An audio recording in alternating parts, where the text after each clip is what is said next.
I'm talking, when we are talking, is that also live? Got to find out. Yes, it is. I did an experiment. There's like a 15-second lag. Okay. Oh, I see. Okay. Is a question. So when I'm talking, when we are talking, is that also live? Got to find out. We should probably mute the video on your end, guys. Okay. Oh, that was funny. Yeah. You're free. You can. Thank you. Thanks. Okay. And you're up in the top left corner, Jared. I don't know if you want to cover your webcam. I'm attempting to solve that. It's just the lag, so I'm not able to see what's happening. Okay. I tried a solution and I'm waiting for it to get to the live stream. Okay, that's not working. Da, da. Nah. Prevent pick. Oh, if you press stop video, you can press stop video and mute on the top, and I think that should probably do it. But I don't know if we want to mute ourselves. I mean, we can. Yeah, I was probably gonna mute myself, but if I go stop video, it just shows my name. I mean, I guess that's better. In theory, yeah. So let's. How does that look? Oh, it doesn't appear in the YouTube video at all if we turn off the video. Should I turn off my video? Okay. Okay, perfect, very good. Okay. And Jared, and we should mute ourselves when we go, and we'll unmute ourselves at like 6:05. Also, we should be clapping as well when. Yes. I'm excited for that part. Actually, I'm scared for that part because I don't want it to start echoing, but yeah. What'd you say? Oh, I was just worried about like an echo. Oh, okay. We can just I mean, we don't have to have the YouTube channel open, or we can have it like open on our phones to just monitor it while we're going. But could you put in the description, could you just like rate something right? Yeah. To donate to the emergency fund, please go to this link, and then a short description. The Nobel Prize lectures is a series of fake lectures put on by Professor blah blah blah blah blah. Yeah. Like you can just copy the description from the Facebook event. Yes. Let me. Okay, don't want it to be a comment. I want it to go into the.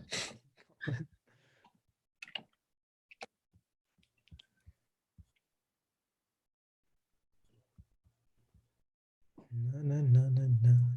Na, na, na, na, na, na.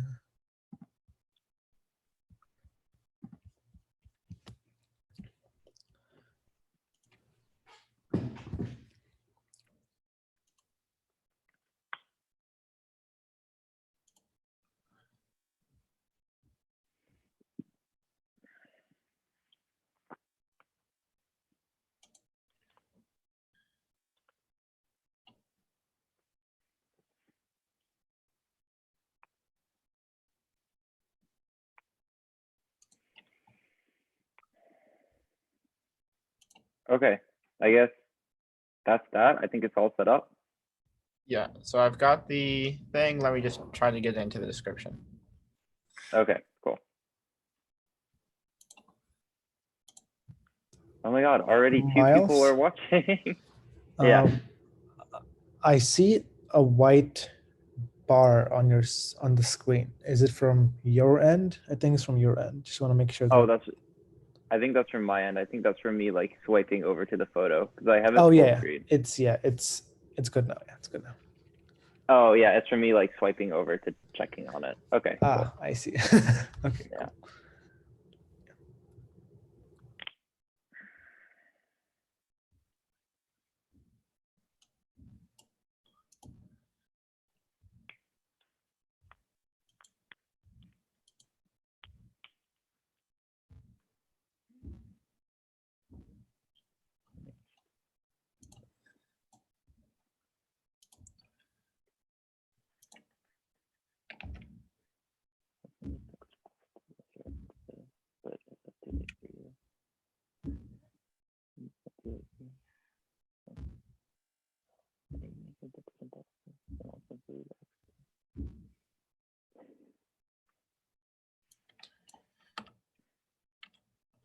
Okay, so I'm starting by just putting a message into the chat.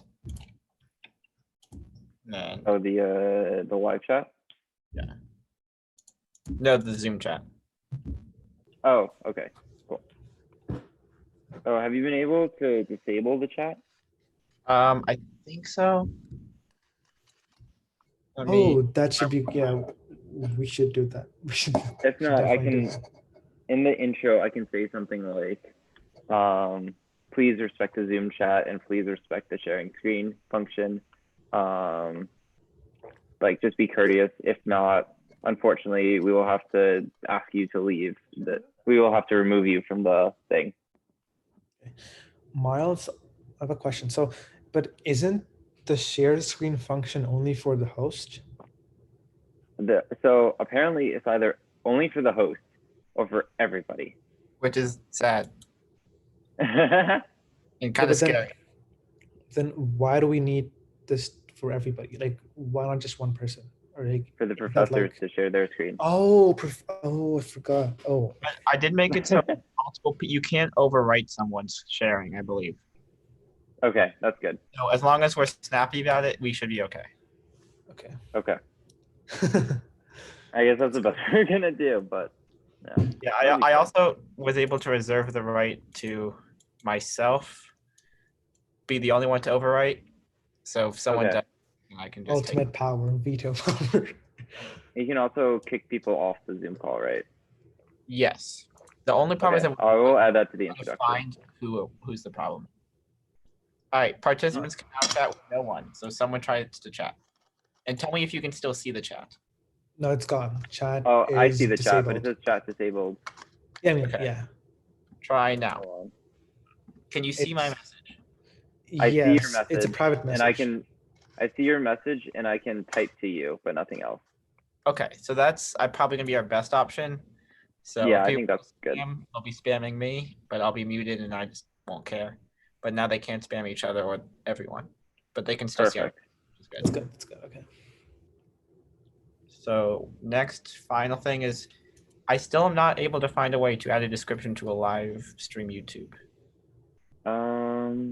Currently post in the chat, and then that'll be our best option for now. Yeah. Could you post in the chat and then like freeze the chat? Or could you pin it in the chat? Like, see if you could pin it. Let's see.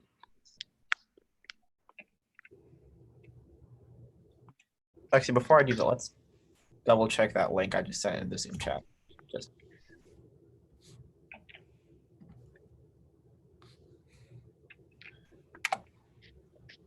Yeah, it seems to be working. Make a donation again. I see the link. I'm gonna make one right now. Make donation. Boom.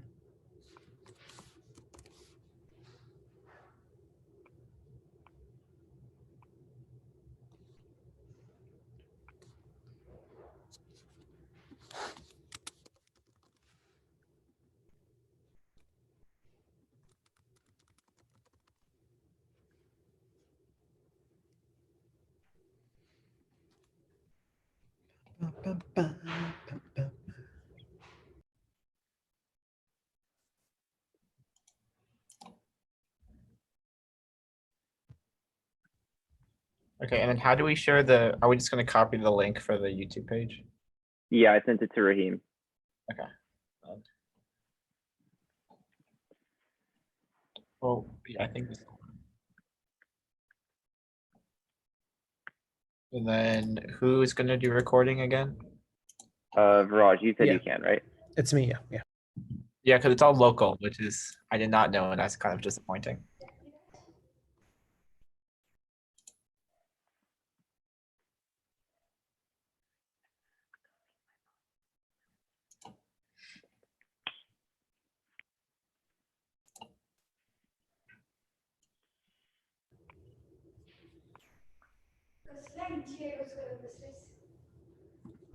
Wait. So like, is this when we're talking? Is that live as well, or is that not live?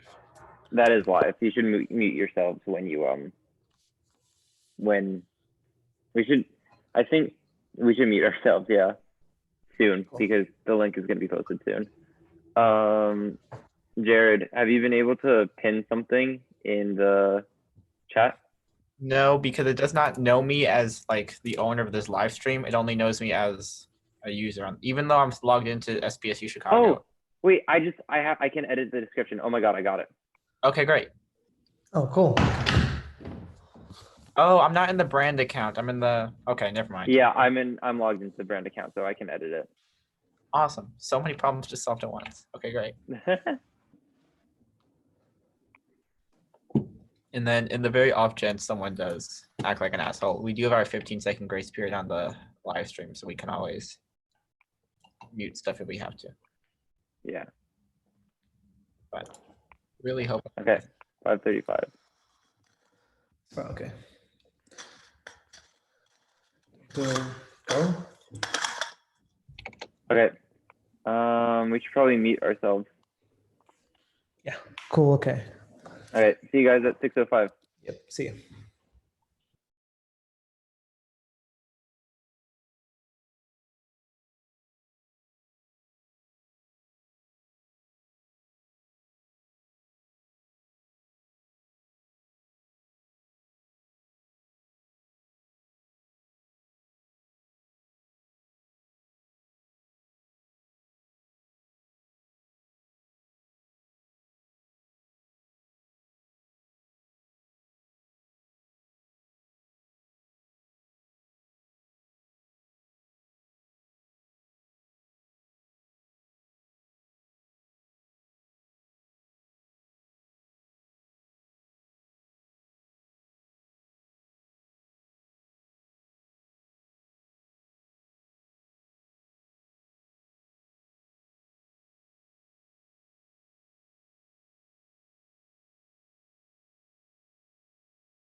Are you there, Miles?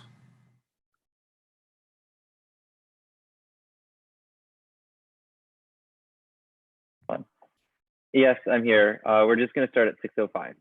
Sounds good.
Why is there no sound?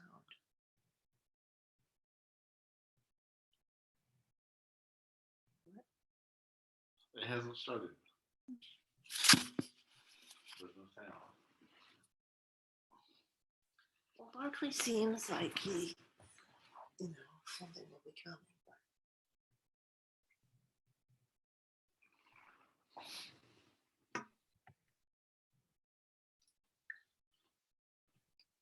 For everyone who's just arriving, we're going to start in a few minutes at around 6:05 p.m. So if you just want to keep yourself muted until then, that'd be perfect.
Oh, look at this bird.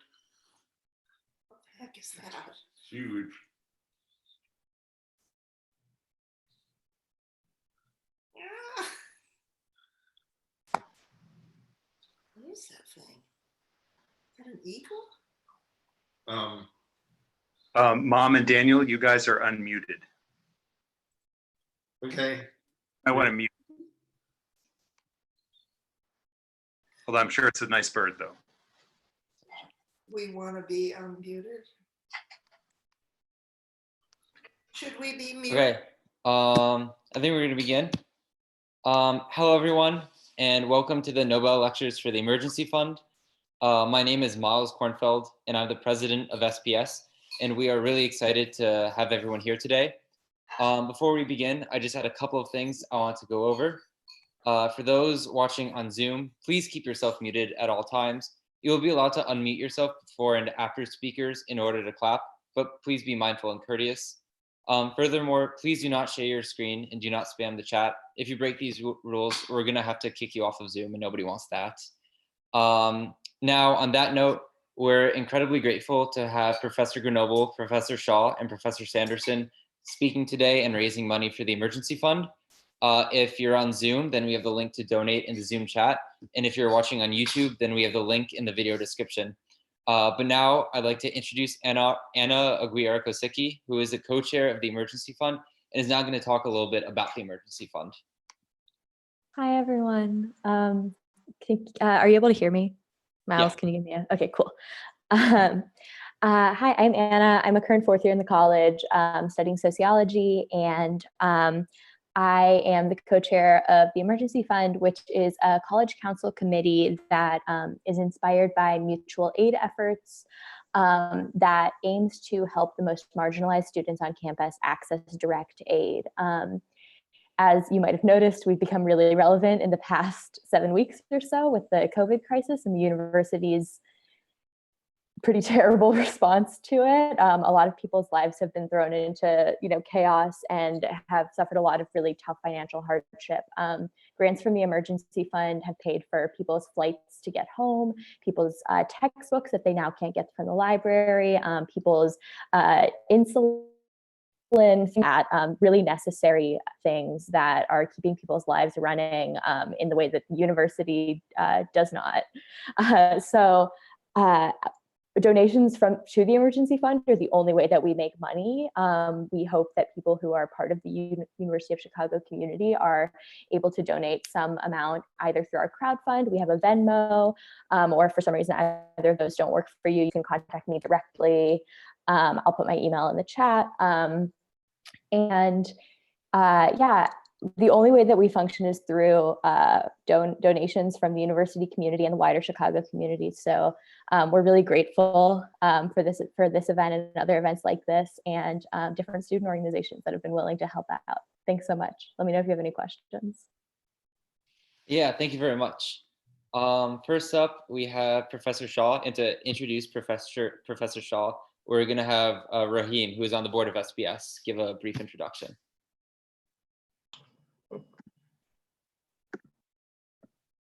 Sorry, 1 second.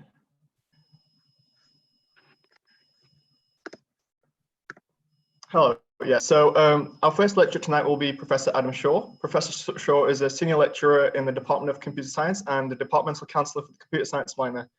He first started teaching at the University of Chicago in 2011, once he finished his PhD here, and has since become a beloved professor for many students starting the computer science journey here. Please give a warm welcome to Professor Shaw.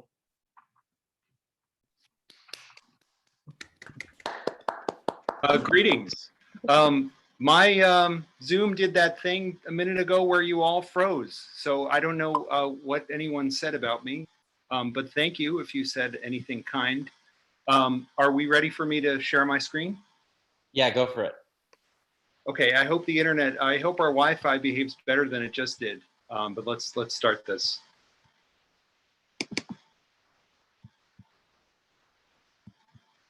You may want to don headphones if you have them, because there are audio features to my presentation. Just a little advance warning there.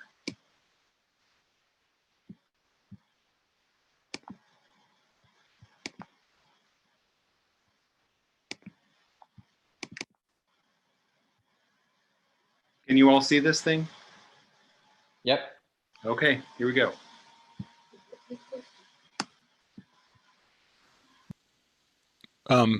Okay, I guess we should start now. So, good evening, everyone. My name is Adam Shaw, and I'm a senior lecturer in the Department of Computer Science.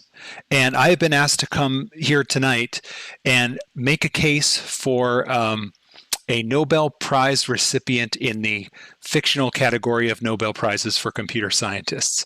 So I'm here to do that. I am ready. I have my computer, I have my headset, I have my herbal tea, and we are going to get to the heart of this matter.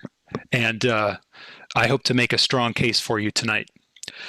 So let's see where to start. Well, before I get into talking about my actual scholarly argument here, before this whole distance learning initiative happened this quarter for reasons that we all know, I had never used any kind of presentation software like Camtasia or I'm using a thing called Camtasia here to make this video.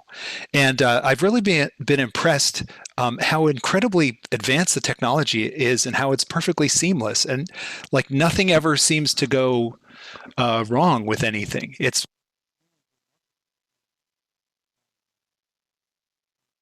since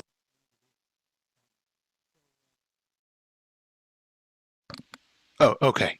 Let me tell you whom I think we should consider for a Nobel Prize in computer science if we were to award one. And that would be the mathematician and logician Alonzo Church, who worked in the 1930s at Princeton. And he developed a system called the lambda calculus. Now watch this. I've been playing with Camtasia a little bit. Watch this. Ready? Pretty cool, huh? So there's a scholar whose name is Henk Barendrecht, who's written a famous book on the lambda calculus, which compiles a lot of the landmark results. And I thought, I mean, I don't want to be overly ambitious, but I thought in tonight's window of time, we could probably get through about 5 or 6 of the main theorems with a few supporting lemmas. And definitions, of course, and we could work through this together, and I could do my best to convince you that this is Nobel-worthy work. So we're going to get started. We're going to start at the beginning. We're going to start right at chapter 1. We're going to start at the beginning. We're going to start right at chapter 1. Yeah, we're going to start with chapter 1, and we're going to look at the first set of definitions. Chapter 1. We're going to look at the first group of definitions very carefully. Oh, very carefully. We wouldn't want to be not careful. I don't know what's going on here. Well, I guess I should just forge ahead. So we're going to look at definitions. The first set. Lots of definitions. Oh, wait a minute. Hold on. I think this is maybe a setting. I'm going to try to click around here. Let's see. It says edit preferences. Oh, here it is. No, it is a setting. It's a thing in Camtasia. I just have to check this box.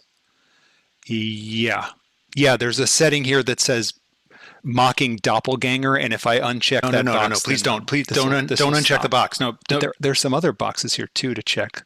Let me see. What is this? Says old timey. Oh, well, that's pretty neat. Let's see what this one does. Oh, no, I think I like that. How about this? Oh, that's very strange. Let's turn that off.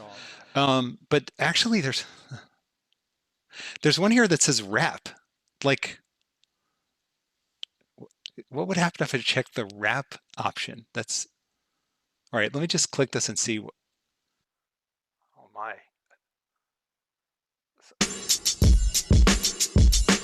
You got Alonzo Church, he's doing math in the 30s at Princeton, investigating foundations. Serious scholars have deep obligations, don't want to make conjectures based on fuzzy explanations. He develops a theory with clear regulations. That's right. He's got an abstraction, it behaves just like a function, applies to every other term without any compunction. The lambda calculus. Variables and abstractions is it, plus application, and yet it's enough to model all computation. Like atoms are to molecules, these are the smallest pieces. Just 3 forms, but enough for literally decades of doctoral theses. Yeah.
The virus doesn't have evil intentions, doesn't have intentions at all.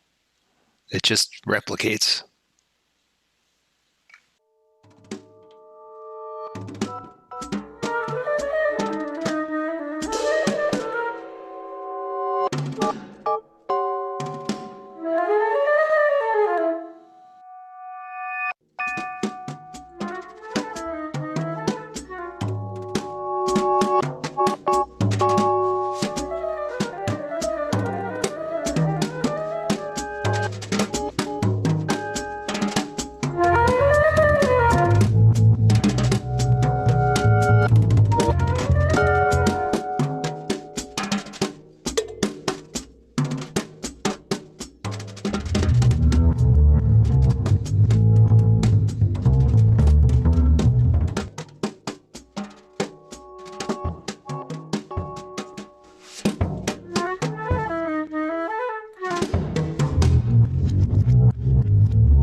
The outcome of a liberal arts education is to pose the question, who am I, again and again, and never to receive an answer.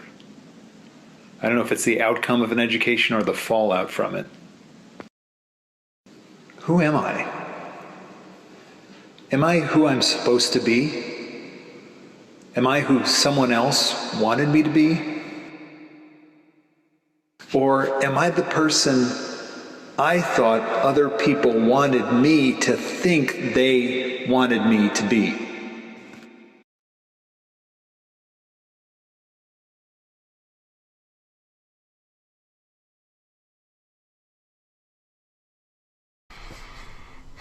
All right, so certain questions are basically unanswerable. But let's talk about meaning for a second. First, the ordinary, unremarked upon objects of this world are endowed with tremendous beauty. It's all around us. Let me show you. Consider this randomly selected houseplant.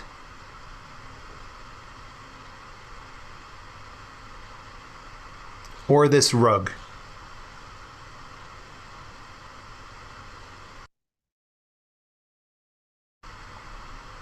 Or this metal signpost on the street. Or this rusty mailbox.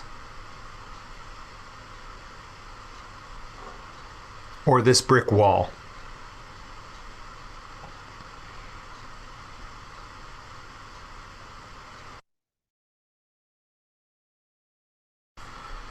Now, each of us as individuals only has a very small sphere of influence. It's very local and concerns a few people in a few places. But nevertheless, if you dedicate yourself to taking care of the things that you actually can affect and influence, then you will find purpose and meaning, and you will have plenty of work to do every day of your life.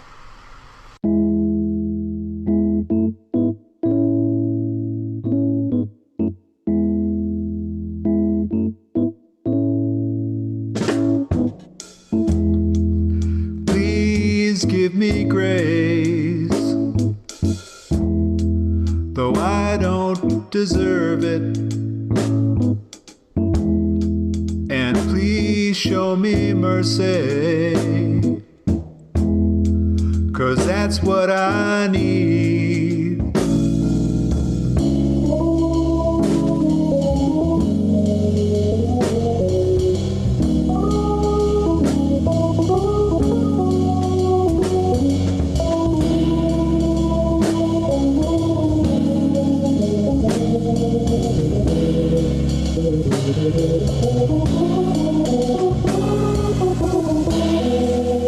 Please give me grace,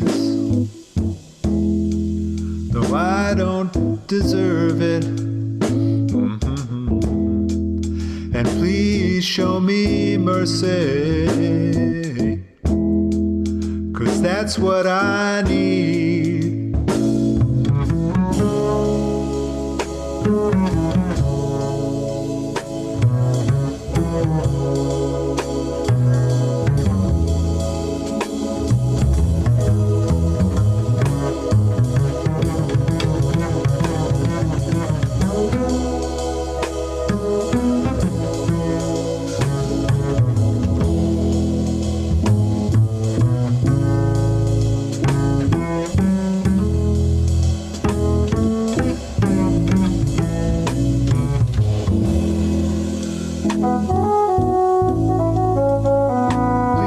Please, please, please.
So,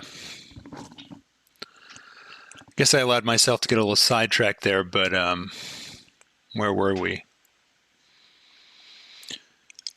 Nobel Prize, right. So, there is no Nobel Prize in computer science, but if there were, then, in my opinion, Alonzo Church would certainly be a worthy recipient. For sure.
Thank you very much, Professor Shaw. That was great. By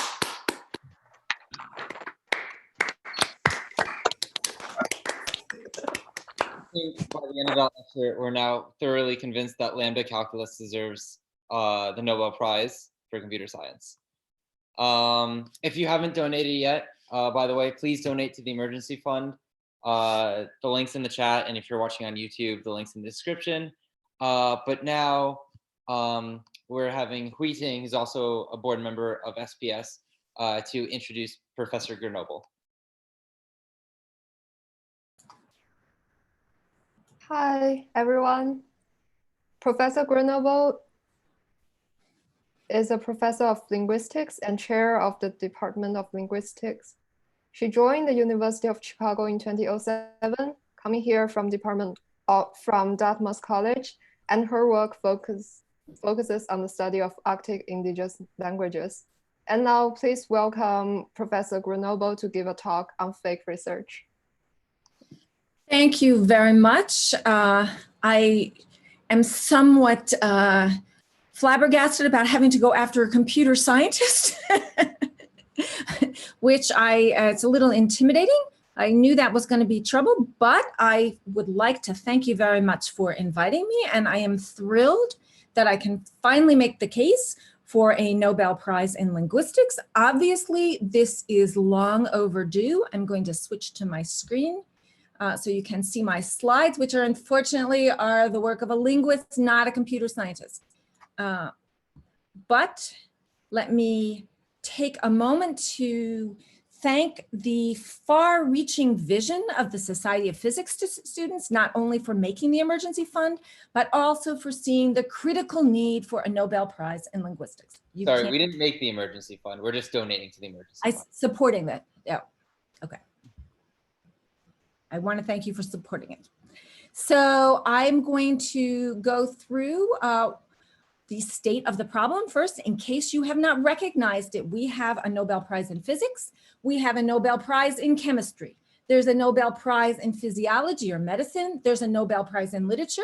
There's a Nobel Peace Prize. And there's even the Sveriges Riksbank Prize in economic sciences in memory of Alfred Nobel. But you see the problem.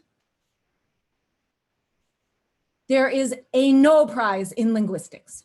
So I am delighted that I have the opportunity finally to fix this, address this problem. And I am going to talk a little bit about linguistics before I introduce the nominees, just in case some of you are not on the same page with the physics students who see the obvious need and importance of linguistics at this time.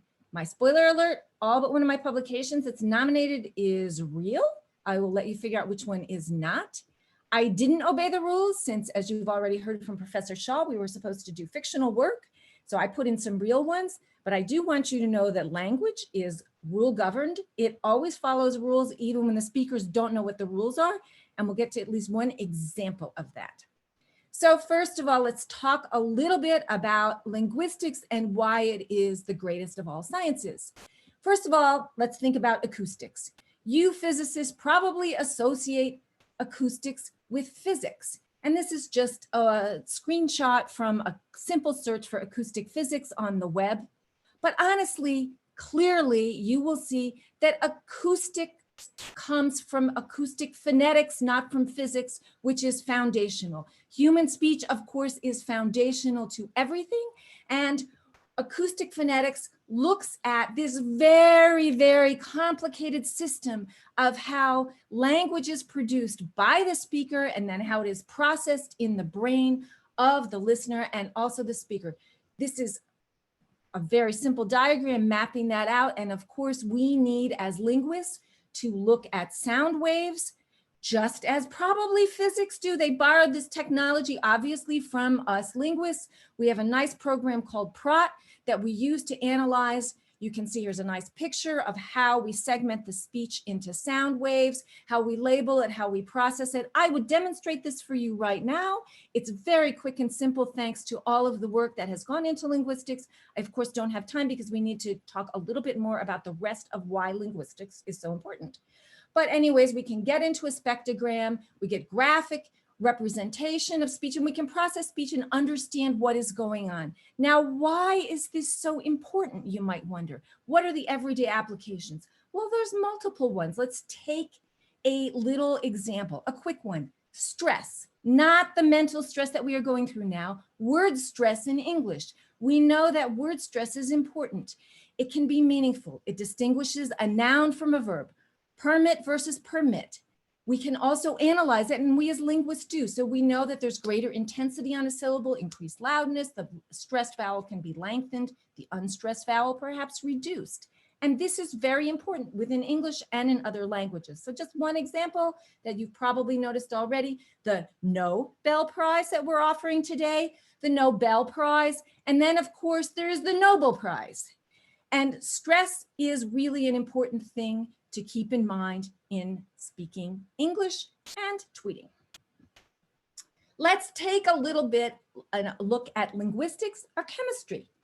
So in 1937, the Nobel Prize was divided between Walter Norman Hayworth for his investigation on carbohydrates and the vitamin C, and by Paul Carrer for his investigation on carotenoids, flavins, and vitamins A, B, and B. A, B, and C are letters.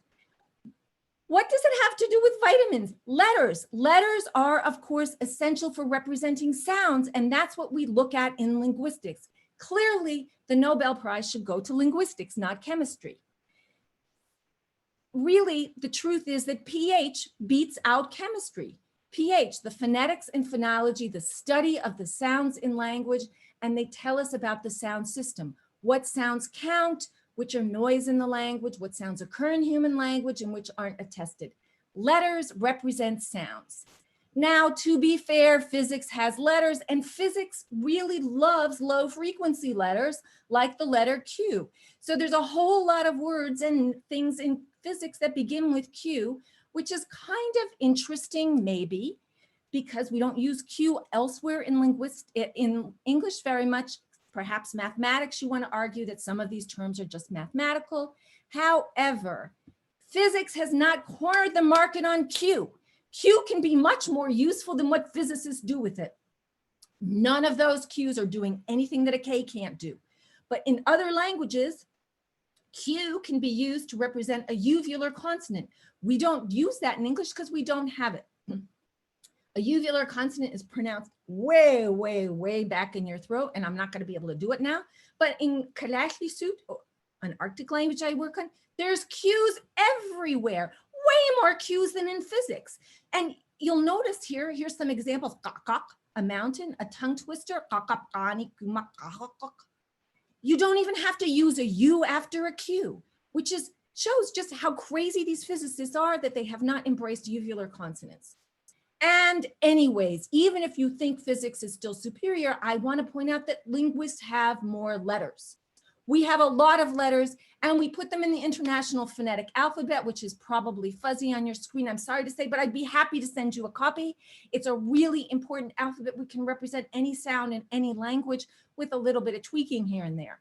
Linguistics is really a superior science. So what about morphology? Got morphemes? We have morphemes. Now you might associate morphology with biology, and yes, that Nobel Prize in physiology or medicine. To be sure, if you do a search through existing past awardees of the Nobel Prize, you will see that morphology comes up in their research overviews and their bios. So you'll see in 2016, it comes up, in 2012, it comes up in 1956. As a matter of fact, morphology even pops up in one of the bios or the overviews for a physicist.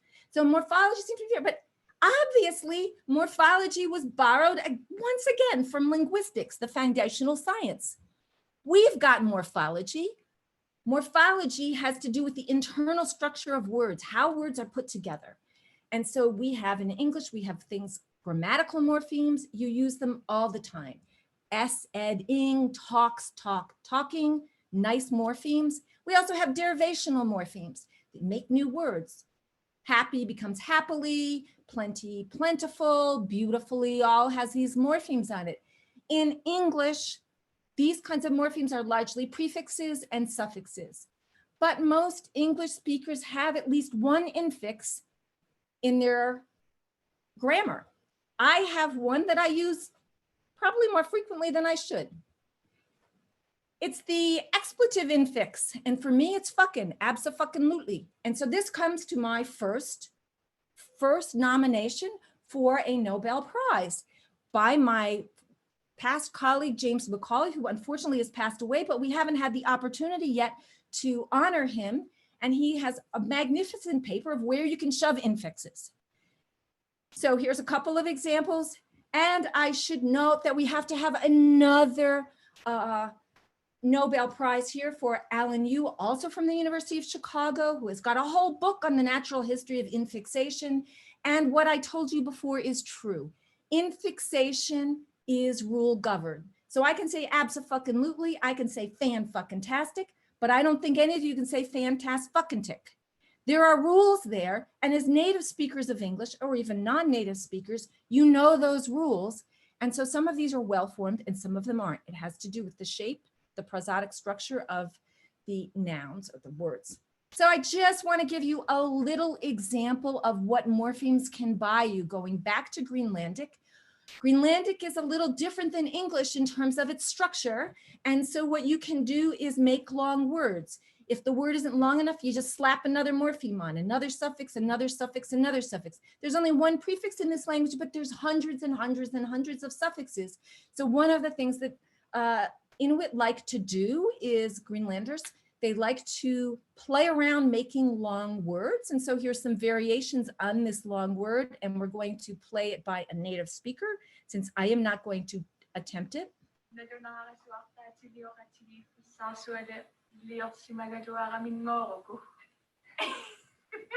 She can't do it without laughing. Could you hear that? So let's hear it for linguistic morphology. Now, I would also like to point out that linguistics has far-reaching impact. This should be computational linguistics. I'm the typo queen, as Miles knows from having seen my slides before. So you may think that you don't know anything about computational linguistics and that it doesn't buy you anything, but it's everywhere. Spell check, speech recognition. Think about Siri, Alexa, speech synthesis, machine translation.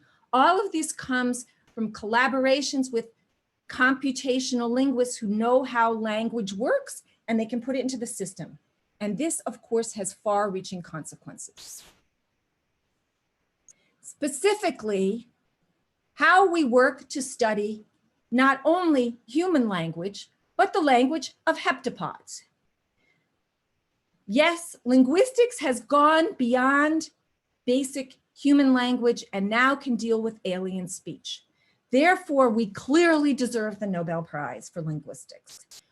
Recent advances in technology and computational linguistics, as you know, have been documented in this famous documentary film, Arrival, which is based on the communication system of heptapods.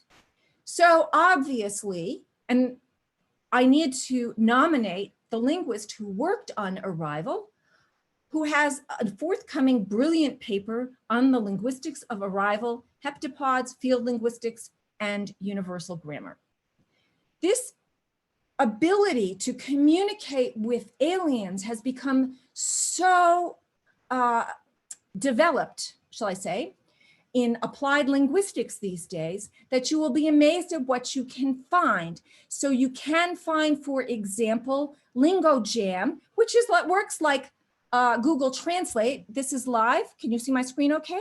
This is live, so you can just type in who should get the Nobel Prize. And you will see it comes up here in alien language. Stop. What? I'm really scared I'm gonna. It's a little hard to pronounce. I also want to say that it is thanks to computational linguists and, of course, those phoneticians who've been working hard that we now have a website that produces alien voice sounds.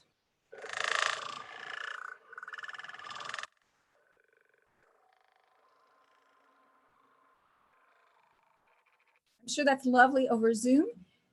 You can get different versions here. For example, if you would like to hear a male Alien saying there's a monster in my dreams. There's a monster in my dreams.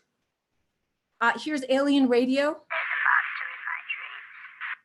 And for some reason, you can get male phrase in reverse.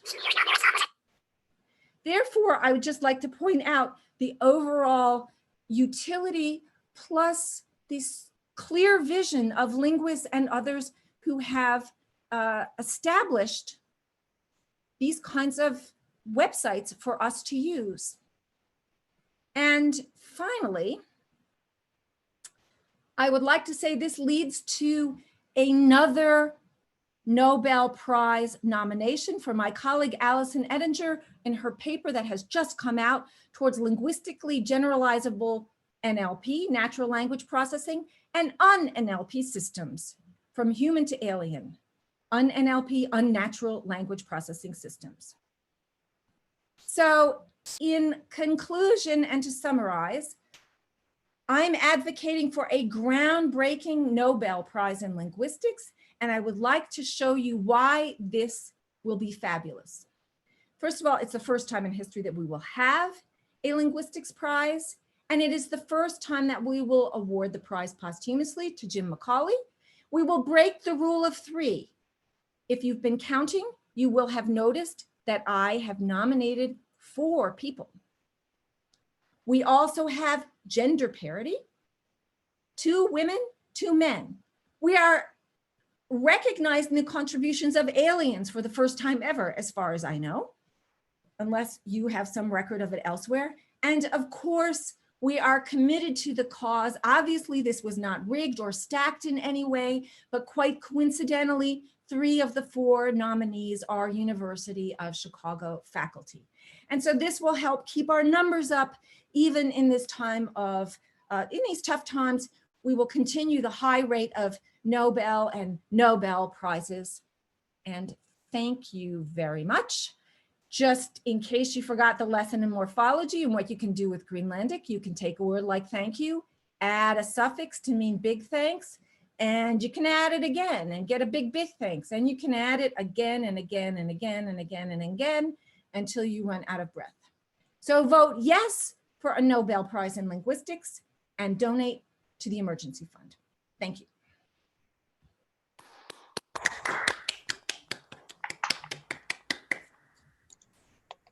Thank you very much, Professor Grenoble. I think you've made the case for why there should be a Nobel Prize in linguistics quite well. And I was not aware that aliens had published any research, but I'll take a look at that as soon as the call is over. And now to introduce Professor Sanderson is SPS's Vice President Viraj. Hello. Professor Sanderson is a senior lecturer in economics, a Quantrill Award recipient, and has the distinction of teaching more students live and now online as well than anyone else in the history of the college. Let's please give him a warm welcome.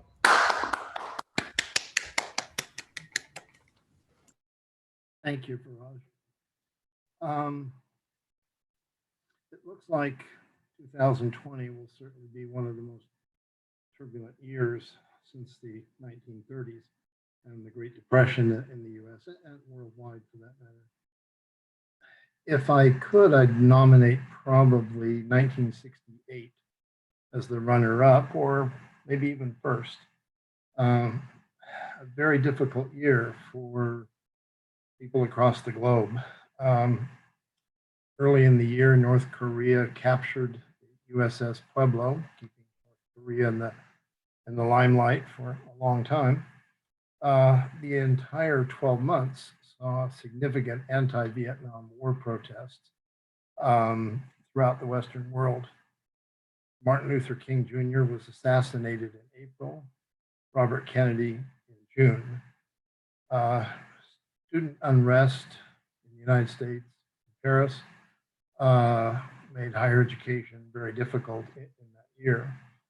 In August of the year, the then Soviet Union invaded what was then Czechoslovakia. The Democratic National Presidential Convention for that year was in Chicago, and it was featured on the evening news, televised violent confrontation between protesters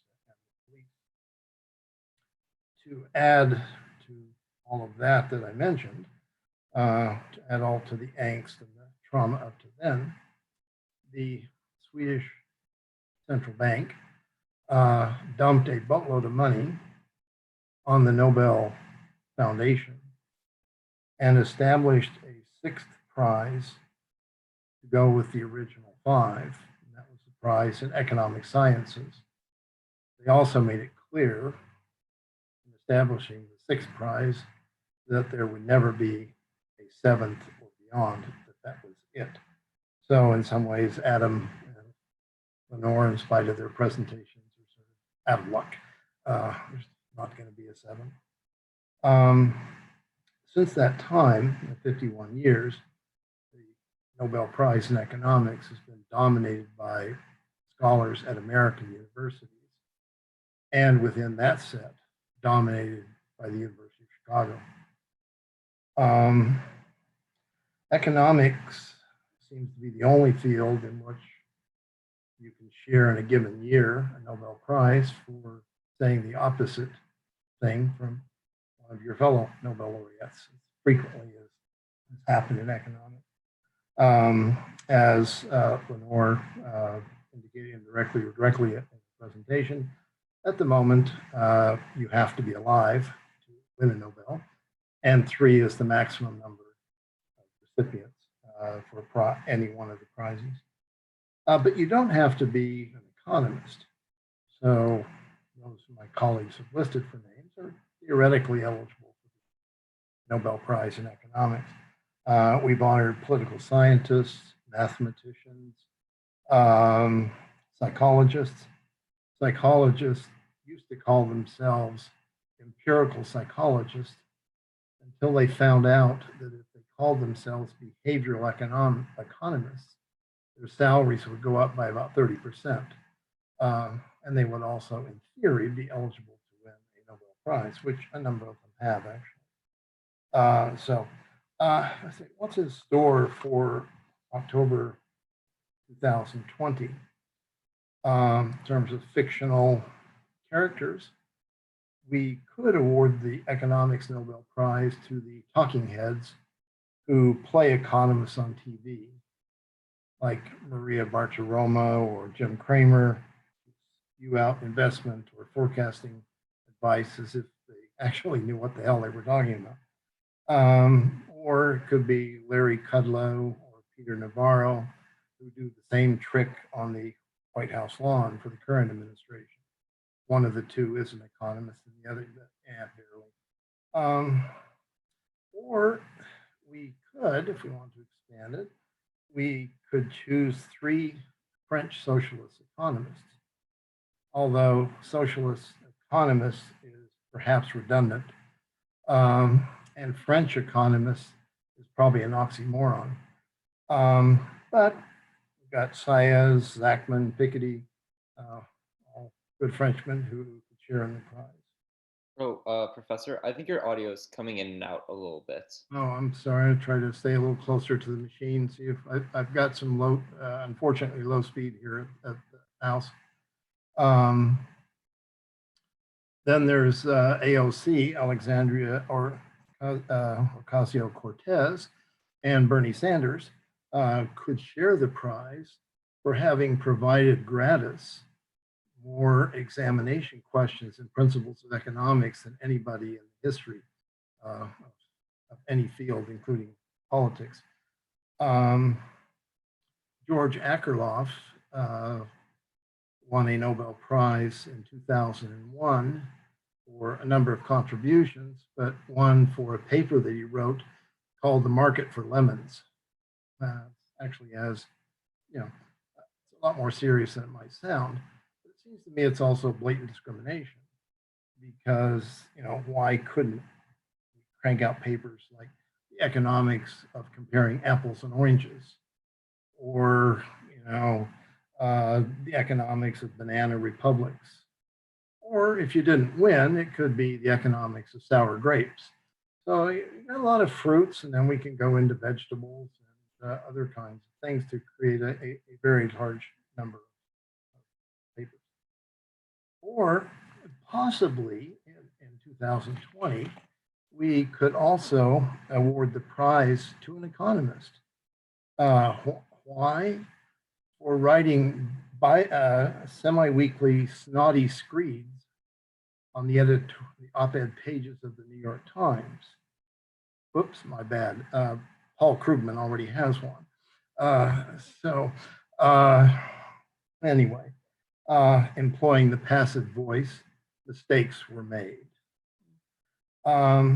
So whichever way it turns out, the 2020 Nobel Prize in Economics will be more like a coin flip or drawing names out of a hat than usual. I go back to 1968 and said, you know, for better or for worse, the Swedish central bank dumped a lot of money for a worthy cause, I would think, given it's my profession. So I would like to suggest that all of us listening to this, watching this program tonight, do the same thing in terms of making a good donation to the emergency fund. Thank you. Yeah, thank you very much, Professor Sanderson. That's great. I was hoping if we could just get another round of applause for everybody who spoke tonight.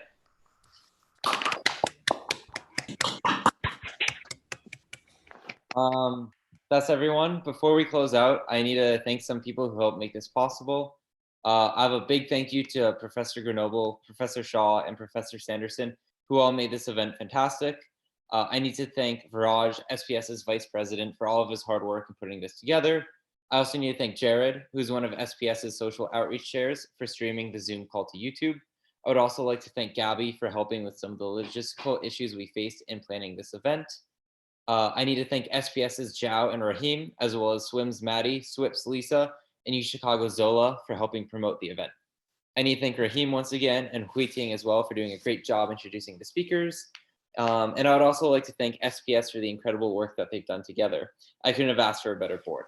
I would also like to thank Anna and the Emergency Fund for the incredible work that they are doing for the student body.